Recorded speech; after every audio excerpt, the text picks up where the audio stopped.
It does feel like every morning there is a new escalation. This morning, the headline is that President Trump, as you know, left the G7 early to head back to Washington, D.C. Israel also says they killed another top military leader. Apparently, the guy had only been on the job for a couple of days. And so I'm wondering how many military leaders Iran actually has before they just absolutely run out. Now, yesterday in the afternoon, Iran came out and said that they wanted to negotiate with Israel. And President Trump clearly indicating that they were losing the war. He was asked about it. This is what he said. Have you heard any signals or seen any messages from intermediaries that Iran wishes to de-escalate the conflict? Yeah. What have you heard? What have you heard from the Iranians? They'd like to talk, but they should have done that before. I had 60 days, and they had 60 days. Yep. And on the 61st day, I said, we don't have a deal. They have to make a deal. And it's painful for both parties, but I'd say Iran is not winning this war. And they should talk, and they should talk immediately before it's too late. Well, it might be too late, as a matter of fact. I think there's some mind games being played. I believe that this is one of those moments where the president and Benjamin Netanyahu, they may be playing 3D chess. Israel, of course, they continue their air assault. Trump has been saying that the U.S. could get involved. He has sent warships and planes to the Middle East. And so Donald Trump clearly signaling that he is willing to get involved militarily. But is all of this just a ruse to get Iran back to the negotiating table? At the same time, set them back militarily big time? Because here's what's going on. The longer that this plays out, the more time Israel has to bomb the living crap out of Iran. What does Donald Trump want? Donald Trump wants to make sure that Iran does not get a nuclear weapon. That is number one on the list, that they cannot have a nuclear weapon. Same with Israel. Israel wants a couple of things. Israel wants regime change, and they want to cripple Iran militarily and economically. So all of these things can become a reality. And the longer that Iran takes to come back to the table, and as Donald Trump said, it may be too late. And so Trump could just sit back and let Israel continue to do what they do, which is bombing the crap out of Iran, crippling them militarily, perhaps at some point taking out their very senior leadership. And so it's actually a brilliant plan if this is what's going on. Just Trump and Benjamin Netanyahu working together. Trump is like, okay, Israel, do what you need to do. Take out their military capabilities. Take out their missile launchers and all the other things that they're doing. Take out their airplanes. Now, it's all going to come down to the bunker buster. Now, Israel has a bunker buster, but it doesn't go deep enough. We have the bunker buster that is needed to go that far underground to be able to get to their nuclear enrichment, uranium enrichment plant, because that's all underground. That's where they do it, is underground. The only way to get to it is through one of these bunker busters that we have, not that Israel has. And so that's going to be the big question is, okay, Iran knows that we have this bunker buster that can reach their underground facilities. Iran knows that we have that. Israel knows that we have that. And so the longer that this goes on, Trump is at some point going to tell Israel, here you go. You have our blessing. So Trump and Bibi, Trump wants them to negotiate. I don't think that they are going to negotiate. Bibi wants them not to have nuclear weapons and knock them down a peg or two militarily. Under this plan, both scenarios come out in our favor. We give the bunker buster to Israel. Israel uses it against Iran. They lose their nuclear capabilities. They're already absolutely crippled militarily. And the longer that this goes, the more crippled they become thanks to Israel. Last night, of course, Iran hit Israel big time. It's been another difficult 24 hours for Israel. Just about 30 minutes ago, air raid sirens were sounding across the city of Tel Aviv, sending nearly 1 million people in the metropolitan area into bomb shelters. Last night, 11 people were killed as 65 Iranian ballistic missiles streamed through the skies of Israel, 5 of them impacting the ground below, one in the heart of Tel Aviv. So as much as Iran has been crippled, they still have the capabilities to hit Israel. And of course, we pointed out yesterday that as Israel is going after Iran's military facilities and nuclear facilities, Iran is going after, of course, residential neighborhoods. Not a big shock if you know anything about how Iran does business. The IDF tells Fox News they have taken out 1/3 of the Iranian ballistic missile launchers used to attack Israeli cities. They now have air superiority over the Iranian capital of Tehran. All right, so Trump posting on Truth Social. This was last night. Iran should have signed the deal I told them to sign. What a shame and a waste of human life. Simply can't. Iran cannot have a nuclear weapon. Trump is saying, I said it over and over again. Everyone, and this is what got everyone's attention, everyone should immediately evacuate Tehran.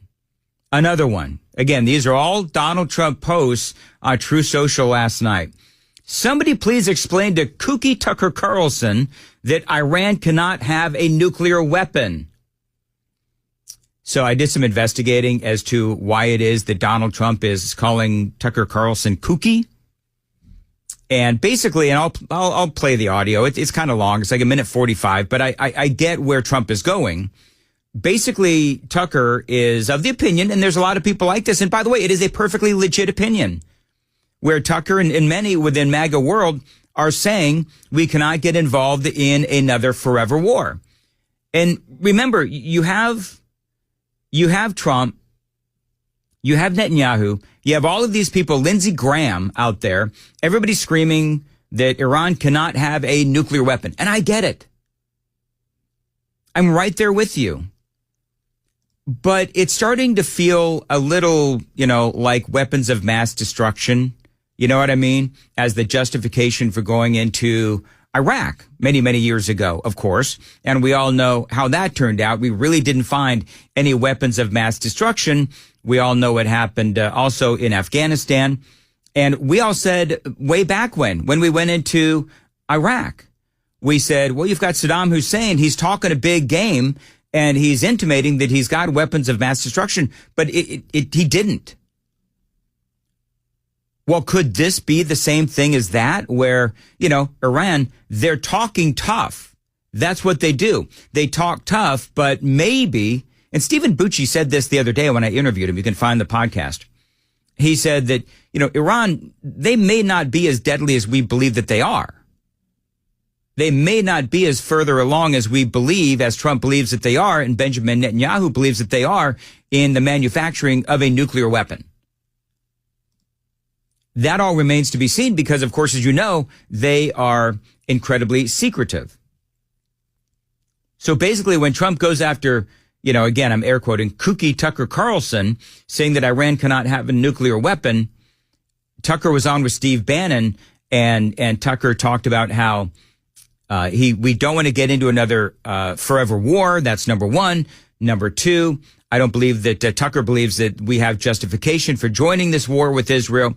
And number three, Tucker says that a war with Iran, along with Israel, it would decimate Donald Trump's presidency, the rest of his presidency. And Tucker also said that we don't have the military.